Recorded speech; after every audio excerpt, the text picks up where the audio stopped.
Hello, and welcome to the Longev Lens. Please join my co-host, Dr. Sebastian Pedersen, and I as we cut through the noise and hype around longevity, health, and wellness, and turn the latest evidence into honest, practical insight for living better for longer. And just a quick disclaimer before we dive in, this podcast is for educational purposes only and doesn't constitute medical advice. If you have a healthcare problem, please consult your doctor or qualified healthcare professional. Welcome back to the Longev Lens, where we cut through the noise and hype through longevity trends around the world. Today, we're going to be focusing on brain health. And with that, it's a huge, huge topic. And we're probably not going to be able to get through as much as we'd like to, as much as we would like to. But we're going to be focusing on a little bit of cognition, generalities in regards to sleep, to stress, to exercise, to foods, to emotional well-being, to cognitive decline, whole arrangement, but more so probably a little bit more of a surface level, but what you can do and make it actionable today, even if you're a 20 to 30 year old, or even if you're a 50 to 60 year old, and how you can actually try to work on things. Exactly. Thanks for joining me again today, My pleasure. Dr. Zeb.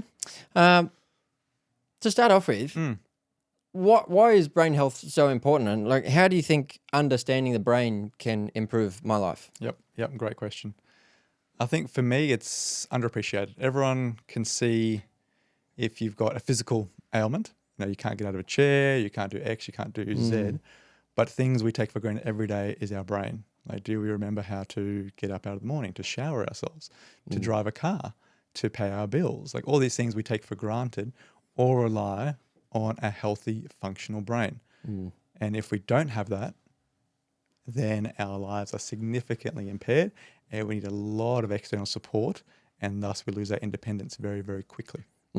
That's the thing. I find it's one of those, it's got sort of like heart disease. You don't see it. It's a bit of a silent one. It can happen in the background over a 20, 30 year period. We never give it, as you say, like we never give it the appreciation that we really should. So what are the things that you'd like to focus on today in regards to brain health? Yeah, great. I think for me, the reason I wanted to do this was the number of times I get asked, what test do I need? What blood test do I need to protect my brain? Or what fancy new function MRI? Or what scan do I need to assess the volumes of the different areas of my brain? Yeah, it's very important, but the majority of brain health comes, exactly as you said, down to what you are doing today, tomorrow, and in your daily life. And that's what I really want to focus on. Just key pillars, make it actionable, what people actually need to do to... If people are noticing symptoms in regards to, let's just say that they're getting a bit more forgetful, or maybe a partner has noticed their behavior has changed a little bit more. Is it already too late? Not necessarily. Like, there are reversible causes of decline in cognition or in, as you said, behaviors. Things like, low vitamin B12, hormone changes, neurodivergent diagnoses. There's a whole variety of underlying causes. But when someone comes to you with symptoms, you want to exclude all these reversible causes. If they've been excluded and it's just an organic cognitive decline, whether it's an early onset dementia or mild cognitive impairment, then again, it's just damage control. Like, I know I've said it before, and I said it a couple of weeks ago, but you really want to be sure that you're doing all this stuff early to build up reserves so that, yes, as we age, the brain is always going to have some decline, but it never becomes a functional impairment, so that you can still do what you want to do. So how much of it is really preventable? So dementia itself is the large majority of dementias can be, you can reduce your risk of dementias. And yes, there is a significant proportion of being able to prevent them, but it's not a condition like heart disease where you can do a scan or you can optimize their blood biomarkers or do some interventions to completely reduce the progression of cardiovascular disease. You can't do that with the brain per se. So it's just a matter of reducing your risk for building or for cognitive impairment as much as possible, whilst building up a sufficient amount of cognitive reserve. So even though you get the decline, it doesn't actually cause you any harm or any functional impairment. Okay. So if we're looking to prevent it, what are some of the key lifestyle changes we can make? Yeah, great. So, one is nutrition. We'll start with that. So nutrition, for this podcast, what I really want to focus on is what I mean by nutrition is diet. So daily diet you're eating, breakfast, lunch, dinner, and snacks in between. And for this, so your brain is super sensitive to what you eat. So the old saying of you are what you eat, very true, especially for the brain. So the MIND diet, MIND, which is a combination of sort of the Mediterranean diet and the DASH diet, has shown that over a 12-year follow-up, you can reduce your risk of Alzheimer's by over 50%. Geez, That's significant. massive. So what's the Greater DASH diet? Yeah, the DASH is like a diet that's very specific for reducing high blood pressure. Okay. Yep. So it's a mix of like that and Mediterranean diet, and then calls the MIND diet. What are the overlapping characteristics of these so diets? it's very much a diet that's high in antioxidants. It's anti-inflammatory, heaps of polyphenols to protect the brain, and also we talked about, which we're talking about next week, the prebiotics and fibers as well. But it's leafy greens, it's fish and poultry, it's beans and legumes, it's healthy oils, it's berries, and then significantly it's also reducing red meat, refined carbohydrates, sweets, processed foods. So it's got a lot of evidence for that. And then I cut this earlier, a little bit of a cheat sheet here that I made. So what is on the MIND diet with that framework? And for me, diets, it's not a diet, it's a framework. You really want to be trying to get as many healthy meals as regularly as possible. Yeah. So if you don't have a great diet at the moment, don't dramatically change your diet to fit this. Start by adding one healthy meal or one meal that aligns with the MIND diet framework as often as possible. And then gradually over time, implement it more and more. So for the MIND diet, we're talking about at least 3 servings of whole grains a day. We are talking, and in terms of whole grains, we are talking oats, brown rice, whole grain bread. And in terms of the grains, it's about 1 serving is half a cup.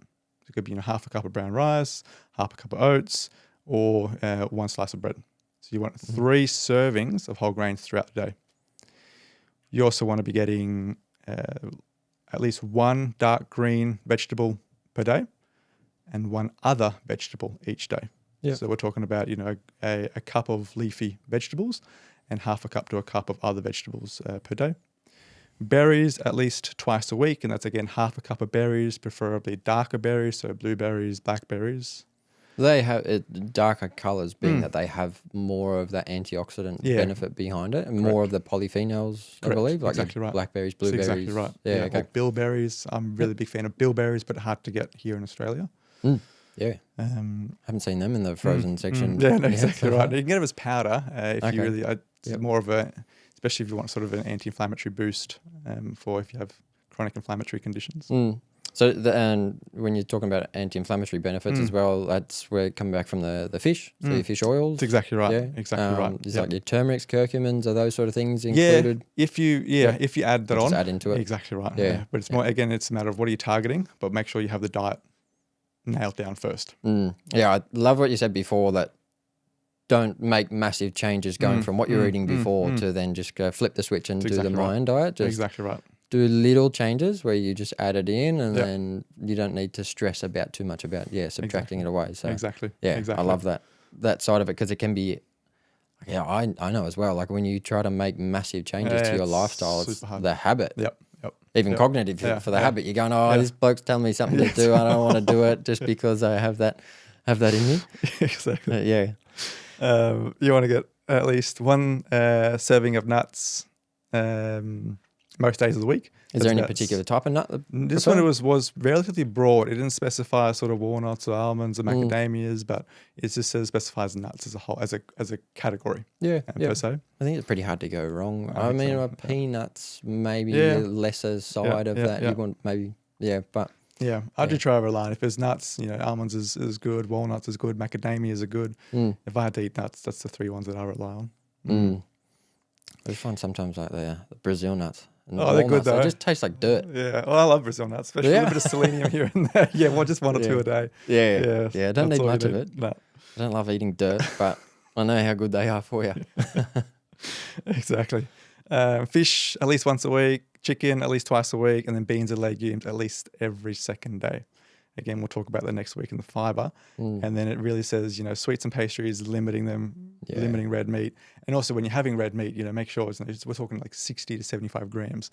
When you have a steak, we're talking about, 100 to 200 to 300 grams. I eat like a 600 gram steak in a sitting, easy. Exactly right. So it's really just add, don't subtract. Try to keep Yeah. as many mind healthy meals as possible, Mm-hmm. and that can have significant impact on your brain health over a longer period of time. There's a saying from Dr. Daniel Amen I really love, because he pretty much just like his whole practice is essentially think of it if you already know or you already suspect that it's bad for your brain, then try to find an alternative or substitute or something like that. Because like it's as we were saying before, it's not something that we think about very often. Like, what is this? I guess what is this environmental toxin? Even if it's like a paint or it's your makeup or if it's your food or if it's your water, it's so many different things. You go like, what's this actually doing on my brain long term? And like obviously, like we need to be mindful of this, even ourselves in our 30s, to try to get ahead of this in our 60s, because it's not all genetic, is it? Nope, and I wish it was that easy. I mean, you can do like the genetic testing, like ApoE genotypes, but the majority of people who get Alzheimer's, for example, don't actually have the ApoE4 genotype anyway. So this is just genetic predisposition, but there's so many different causes or different reasons why people develop cognitive impairment, and usually they come down to some sort of lifestyle behavior. I'm finding that some of the most interesting parts of the fact that when we're actually testing our clients, and we're doing the gut testing or they're doing the genetic test, hoping for a cause. Yep. But it's not the case. It seems to be there must have been some other things happening. Well, that's exactly right. And even if you have a genetic cause, it doesn't mean you're going to get the condition. Yeah. Or you can have ApoE4, but it doesn't necessarily guarantee you're going to have Alzheimer's. You're at increased risk, yes, but you can reduce that risk by optimizing all these other behaviors. How much can you actually reduce that risk? I wish I could give you a statistic. I know people say you can reduce it back to baseline by doing all this, but I think that's overselling, because what data are you basing that on? It's an opinion rather than actually that based in literature. Okay. Is there any other things nutrition-wise that we should be mindful of? That's the main one. I just want to really people be aware of the mind diet, because it's one I come across, and every time I say it, everyone's like, what diet are you talking about? So for me, it's just a matter of get that tick. People are aware of it and start implementing that more and more.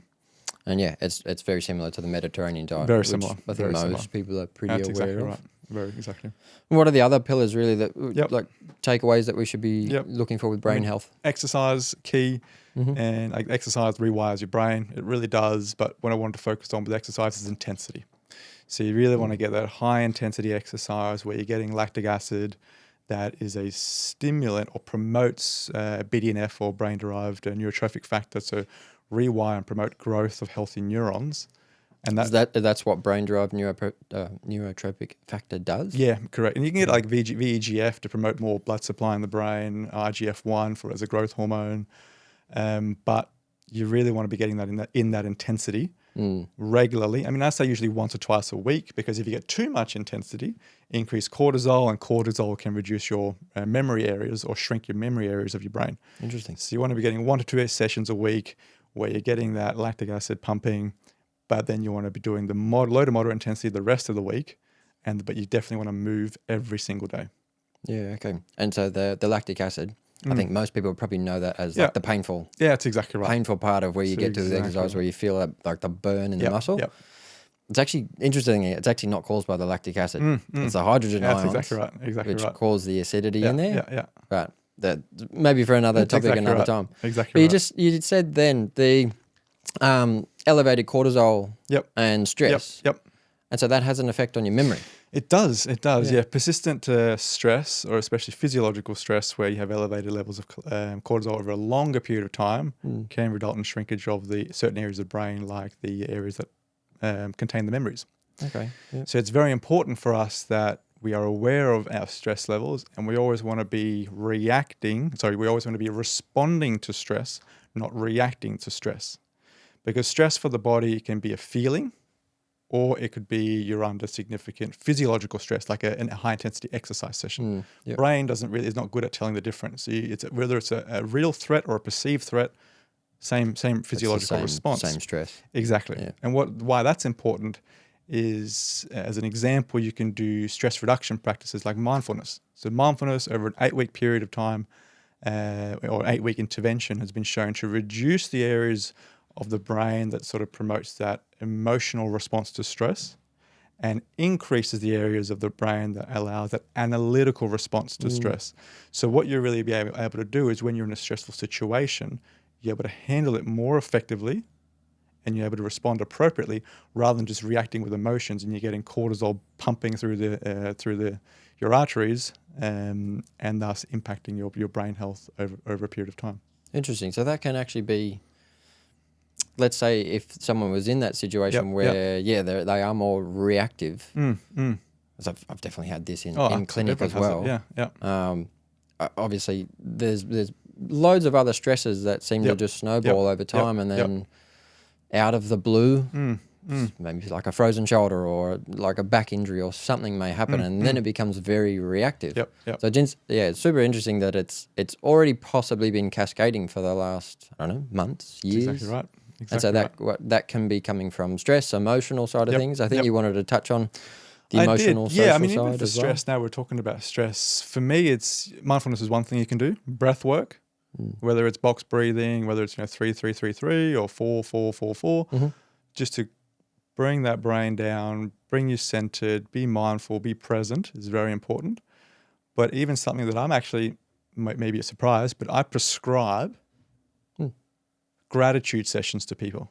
Really? So I'm a specialist physician who prescribes gratitude sessions, which is right. very different. But the reason I do that is it's, in the situation I often do it in is if you're driving or you're sitting there and you're on your phone, just, once a week for 5 minutes, either call up the person or person you love or you think highly of, or speak to them in person one-on-one. And just for 5 minutes, just tell them all the things you're grateful for. You're living in a safe environment. You have food on your table every evening. You have an income source. You're able to work. You're able to participate in hobbies. You have children. Like every single thing that you're grateful for, and I can almost guarantee, like even if you do it for 30 seconds, I can guarantee you will have a warmth feeling and you will feel better after doing that. Has that been studied? It has, yeah. Really? Gratitude has actually got a positive influence on people's emotional levels as well as stress responses. I don't know if that's just like the Australian mentality that we really struggle to tell people. Yeah, it is. It is, like but that. it makes I'll challenge you to do it today at some point. Call up someone, your partner, or call your parents, and then just do that. Like, they're just gonna be uncomfortable. What are you ringing me up? What are you telling me this for? But yeah, and then even like cognitive reframing. Yeah. So if you have stressful feelings or something that you're struggling with, like, or your body's telling you, I can't do this, don't do this, all the thoughts that are circulating when you're feeling stressed, either catch that thought or challenge that thought. Think, hey, well, why am I thinking that? What evidence am I basing that on? Or try to develop a new perspective on how to approach the situation you're facing at that point in time. Very important as well, because again, there's about a 20 to 30% reduction in your brain health over time with persistent stress. So again, a significant lever you can pull just by managing stress. Which parts of the brain does it actually affect? Does it have anything to do with like the limbic system and the emotional exactly side of things? Yeah. So it reduces that and improves your prefrontal cortex. I've been through this when I was actually studying. It was obviously full-time. I was on placement. I had to travel back and forth. But it was also during COVID when my grandma was in hospital. Yep. She ended up passing away during this time as well. And I actually remember speaking to one of the counselors because I found I was just, you're just overloaded with stress. You're trying to work on weekends. You're trying to study during the rest of the time. Exactly. Also got all these other things. And I was just like, I can't concentrate. I could not focus on what I was doing. And even day to day at placement, I just felt like I had no memory. Yep. And I didn't know why. But I actually had the counsellor tell me, it's because, emotional grief and that sort of stuff, as well as stress, they all are essentially exhausting this part of the brain, which when I learned that, I wasn't maybe as reactive as anymore. But after I thought, okay, there's a reason I'm feeling the way that I am. So it's super interesting to actually know that it's not just... I don't know, it's not just something to blame, or it's not just that's exactly right. It's not just how I'm responding to it's actually there is other reasons that it's happening. So it's super interesting to actually go through that process and feel it, which I'm sure probably a lot of people will feel the same way and realize, there's actually a reason that maybe you don't have as good a memory, or maybe you don't feel it quite as well, or maybe reacted Yep. more so than what you probably would if you don't feel like you are. Exactly right. I'd probably like to circle back to exercise a little bit more. So you mentioned intensities a lot more, increasing your BDNF, and it was the VEGF as well. Yep. I haven't heard of that one before. So what- Oh yeah, back in the day when I was has to remember all those particle or Yeah. processes and everything. Yeah, okay. And so how much does a role, like intensity, does that come from strength training, or is it from cardiovascular type training? Yep. Or is it both? Both. But Yep. what I was referring to with the with the lactic acid or the high intensity was mostly cardiovascular, but you really need to be doing strength stuff as well. Yeah, okay. Yeah. Yeah, and how does strength training play a role in brain It's health? it's optimizing your metabolic risk factors and reducing inflammation. It's stimulating neural pathways. So it's really, you're trying to stimulate to protect the brain, you want to stimulate as much of the brain and try to develop new circuits within the brain.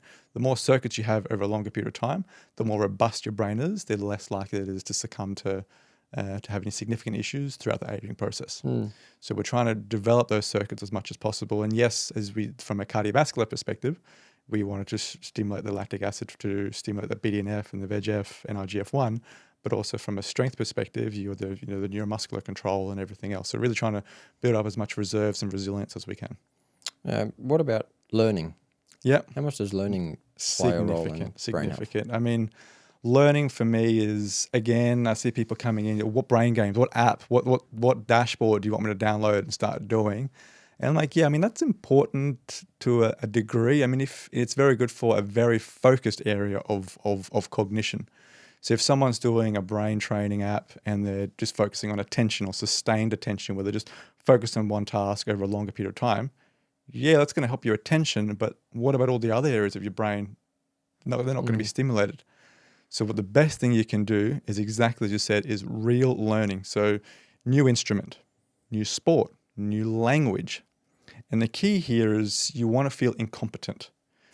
It's uncomfortable, but if you feel incomfortable and you feel incompetent, that's the situation you want to be in, because that fosters growth. Yeah, feeling uncomfortable and incompetent. Feeling uncomfortable so that you're stimulating your brain to rewire, to create new circuits, new pathways. So that's the best thing you can do for your brain in terms of brain training. Yeah, okay. And so exercise, again, plays a role in It's all exactly this? right. Yep. It's exactly right. New exercise skill, new sport. And the best thing you can do from a brain health is exactly that. Do something that requires movement.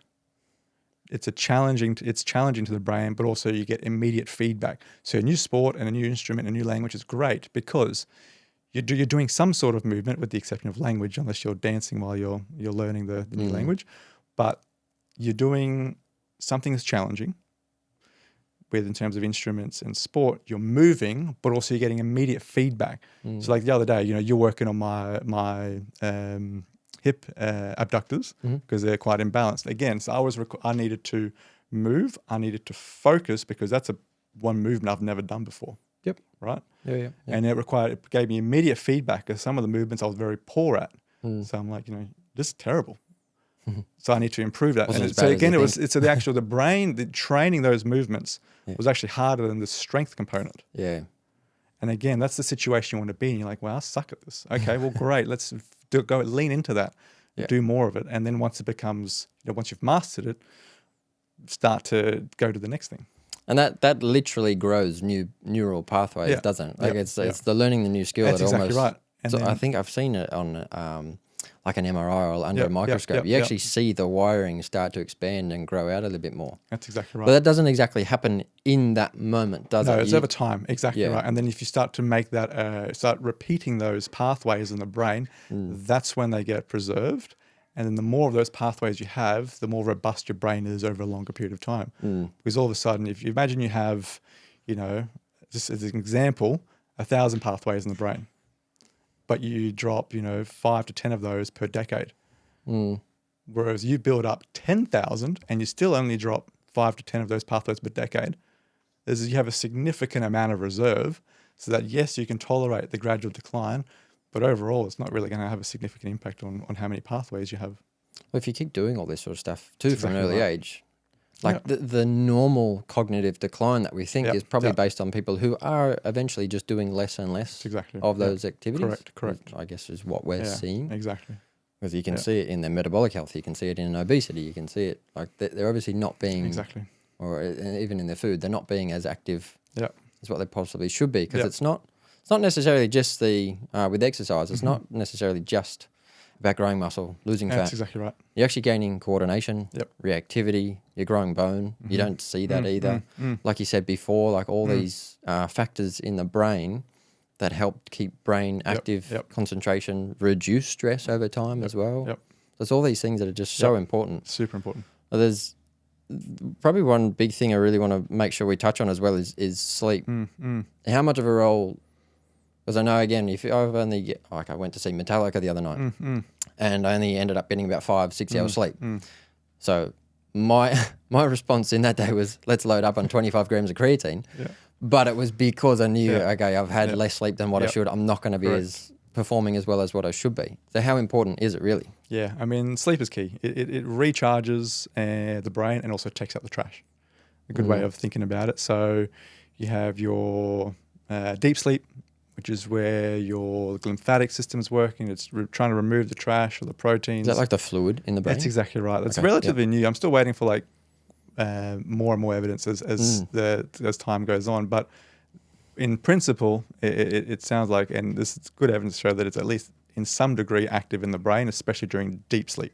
So that's usually the first half of your night. And then the second half of your night, when you get your REM sleep, is where you consolidate your memories. So as I often say to people, if you want to keep your memories for as long as possible, you've got to make sure you're sleeping well.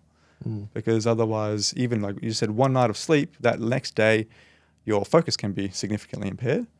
But if you have poor sleep over a longer period of time, reduction in the brain, actual cortical mass and function, but also results in inflammation, it results in insulin resistance. You have all the compounding effects as well. And more stress. That's exactly right. Leading to worse. Exactly. So even worse memory, even worse focus. That's exactly right. So just keep snowballing. Exactly. So for me, I mean, it's like sleep routine is key. Like one example I use is if you're usually sleeping from 10 p.m. to 6 a.m., you're getting 8 hours a night, and then one night you go to bed at 12, you may only have lost 25% of your total sleep. But because you get your deep sleep in the first half of the night, you could be missing up to 50% of your deep sleep in one, just by having going to bed 2 hours later. And vice versa, if you're waking up 2 hours earlier, again, you're missing 25% of your total sleep, but you could be missing 50% of your REM sleep. So getting that consistent sleep routine is very, very important. So making sure your room is cold, it's dark, you have a wind down routine prior, no caffeinated beverages, especially preferably after midday or 2 p.m. So all these things you can do to really prepare yourself throughout the day to having the best sleep at night. There's people, you touched on caffeine. People who are able to break that down faster. Because like I'm super sensitive to it, so I don't really drink it unless I absolutely have to. I'm the same. But like my partner could have 3 coffees before bed and just go straight to sleep. As I'm aware that there is some studies that show even if you have had caffeine or maybe alcohol, even if you don't feel like it, it's still having effects on the brain. Exactly, it still disrupts your sleep architecture. And when people say it doesn't affect me, like what evidence have we got to make sure it doesn't actually impair your sleep? Like for me, it's very much an opinion, but for me, it's nice to have data, whether it's wearables, whether it's actually a sleep study to show that it doesn't impact you. That would be the best thing to actually get done, rather than just assuming that you don't get affected by these compounds. Do you think there's more to the brain that we don't know? Definitely. Yeah. And this is an interesting field, an interesting time, I think, that within the industry that we're in, plus the time that we're in, over the next few decades, I'm just looking forward to all the learning that I'll be doing. Was glymphatic new to you as well? Yeah, a couple of years ago I came across it. So I did probably, 3-ish years ago, plus minus. So it was hype a little bit initially, and then after that there have been some further studies to actually show that this thing actually exists. Yep. But mechanistically, it makes a lot of sense. It's funny that we're only 3 years ago. Yeah, that's exactly right. Yeah, exactly right. We're still finding new things that may actually play a massive role in the body. Yep. I think it's kind of like the appendix. Yep. Yeah. Like it actually has quite a large role in your immune system and things like that. But no, we just chop it out. That's exactly right. Exactly right. So what are people doing day to day, do you think, that they're completely unaware of that may actually be affecting their brain health? Like other than what we talked about already, another extra element I think about people is like the social their social health, so their relationship with others, because loneliness in and of itself has shown a 40% increase in risk of dementia. Really? Yeah. So it's very important. So you want to make sure that you're having deep, meaningful conversations and engagements with significant others on a regular basis. And what I mean by that is the conversations you have where you're in deep thought, deeply engaged, you're almost in sync with the people you're talking to, or you're laughing so much that you're crying. And the people that you put yourselves into those environments with where you get that response is the people you want to be spending as much time, or at least regular time with, on a weekly basis. Why would it physiologically be happening if that's with loneliness?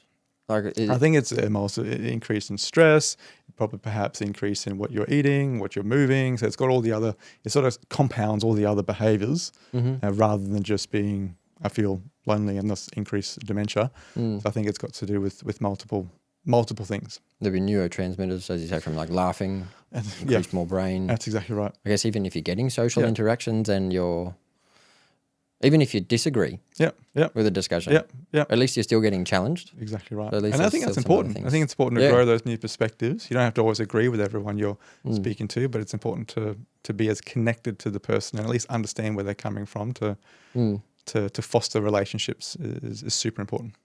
What about for younger generations too, but as we grow older, like how much does purpose very important. Very important. That's been shown to increase neurotransmitters as well. So again, you want to have purpose and meaning in your life. Humans are very driven. Usually, there is some purpose. Whether it was generations ago when it's okay, today I'm going hunting, I'm doing this, I'm doing that. You need to have that drive. Or just sitting back watching TV every day and don't really have meaning or drive or purpose to your life, as a hypothetical example, is not good for your overall health and especially for your brain health. I've actually seen some of the healthiest looking 80-year-olds I've seen are still working. They still run businesses. I have like one in particular. He ran building companies, and he was 82 years old. I only saw him once or twice. He just needed to come for a bit of a checkup. He was so sprightly, so active. As you see some other people, maybe as you say, like the social connection, like they've isolated themselves. They're probably not eating as well. They're not exercising quite as much. It all just seems to combine. And correct. Is there clients that you can remember or patients that you can remember where you've watched the decline, or that you've maybe seen the cognitive changes based on these factors? Yeah, I think for me it's like we're back when I was in the more reactive sort of pathways within medicine. It was unfortunate. I wish I could say yes to that, but it was still, I saw people when it was too late. I saw people when I was trying to make good of a bad situation rather than trying to prevent the situation in the first place. That said, though, when people come in and they're living alone, had a fall at home, broke a hip, came into hospital, and yes, they might be having some physical rehab, seeing them thrive when they have multiple patients, they have group therapy, they have physical therapists, they have doctors, they have the whole, even from the wardsmen who carry to push the people around the hospital, having that social interaction, you see people light up. That itself shows that humans are a social species. We are social, and we need to maintain that. So expecting people to, and especially for our grandparents, if we have someone who is living at home but they don't get out very often, or people don't go visit them, and their social environment or their social health is diminishing over time, we need to take responsibility and be like, okay, what can we do for this person to prevent them having an ongoing decline? How can we intervene today to prevent any further issues in the future? So you need to prescribing more social time and more gratitude. Right. How do you actually do the gratitude? So you said like once a week and like a couple of minutes. That's exactly. I say 5 minutes, simple. 3 to 5 minutes, and just talk to this person on the phone or in the eyes if it's there in front of you, and then explain to them all the significant things that or all the things that you're very grateful for in your life. Mm. And the same with at least once a week, getting that interaction with someone who makes you feel significantly connected and happy and healthy. You can exercise, high intensity, one mindy meal at a time, one night of sleep at a time, one skill, something you're learning at a time. So it's just trying to engage and tap into all these potential opportunities and making the most of it. Just small changes consistently. That's exactly right. Small changes that are manageable. Because generally you tend to find once you've like nailed one, you've done it consistently, you feel like, oh, I can maybe try to take on something else. Taking one thing at a time. Exactly right. Is there any supplements or anything that you'd recommend?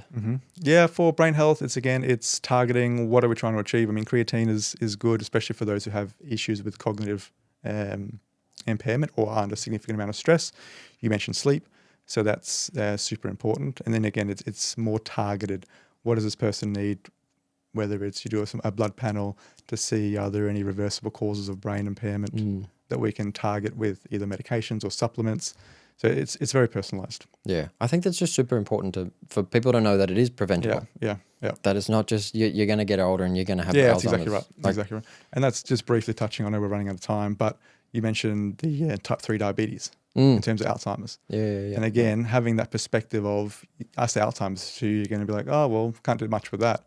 If I say type 3 diabetes, you're going to be like, well, you can treat type 1 and type 2. Why can't you treat type 3? So having that perspective of having something you can target and actually provide an intervention for is very important.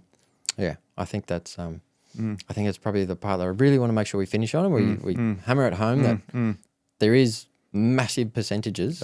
I'd say at least 50 to maybe upwards of like 80% of your environmental day-to-day or even what you do with yourself day-to-day that can make massive changes to prevent these diseases that I think most of us have seen.